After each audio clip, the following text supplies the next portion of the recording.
G'day, I'm Pete and you're watching Feral Fabrications.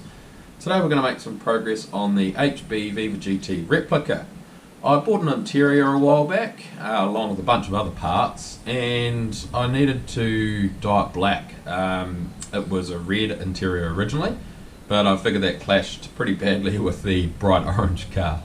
So that's what this video is about, is vinyl dyeing the interior black.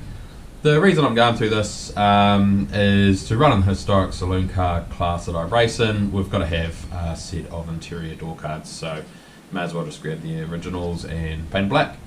So, hope you enjoy the video. Thanks for watching. Right, first step's to pop the old ashtray out of the old car. You don't get that these days, eh? But with that removed, we're ready to give it a rub down with some concentrated dishwashing soap.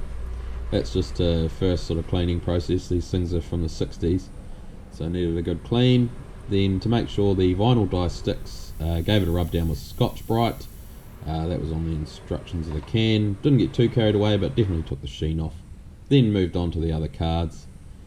I didn't have any wax and grease remover, so I used acetone and just gave it a good wipe down with that. Worked pretty well. That's the vinyl dye I'm using. It was satin black. And here we go, first coat. Just a light first coat, then once that had dried, went around the back and hit it with a second coat. And that's the result. You still see a little bit of see-through there, so I think I did a third coat on that one. And here's the door card. Much lighter first coat on this one, just a tack coat really. Then moved on to the heavier second coat. You can do 3 coats, but I opted just to go for 2 in the end. I was happy with that.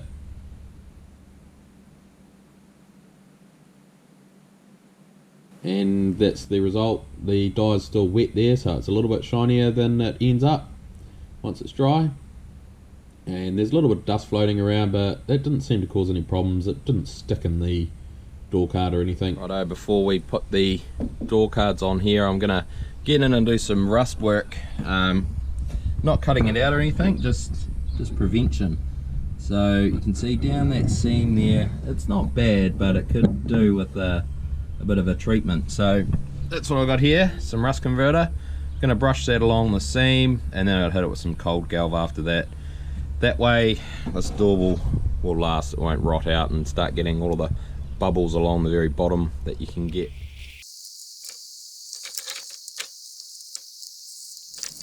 And there we have it.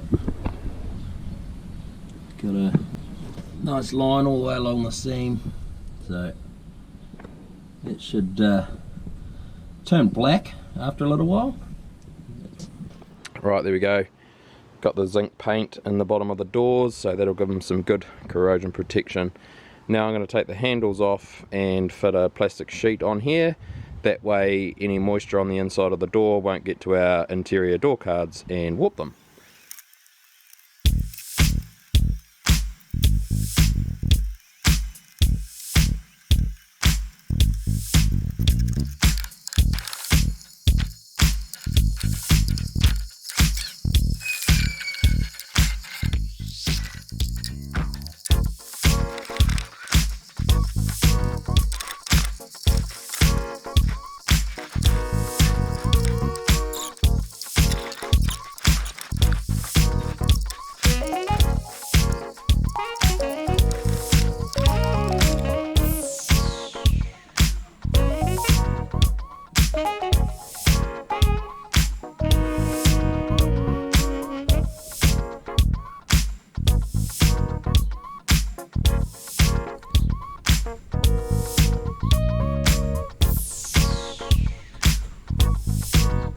There we have it all done, pretty pleased with how that turned out.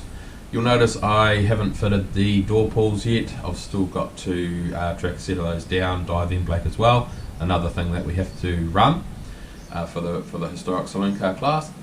And I've also chucked the rear seat in the back. I'm not sure if I'm going to use it because I've got to really build the cage and see where the rear stays of that land as to whether or not I can work with the rear seat or if I should just build a rear cover. I'll see what compromises are there and make a decision. but I really need to move on to building the roll cage before I can put the time and effort into sorting that out. So that's why it's still red. But really pleased with how the interior door cards come out. Didn't really take that long, and yeah, they look like new, so pretty stoked with that. Okay, thanks for watching, and we'll see you on the next one. Cheers.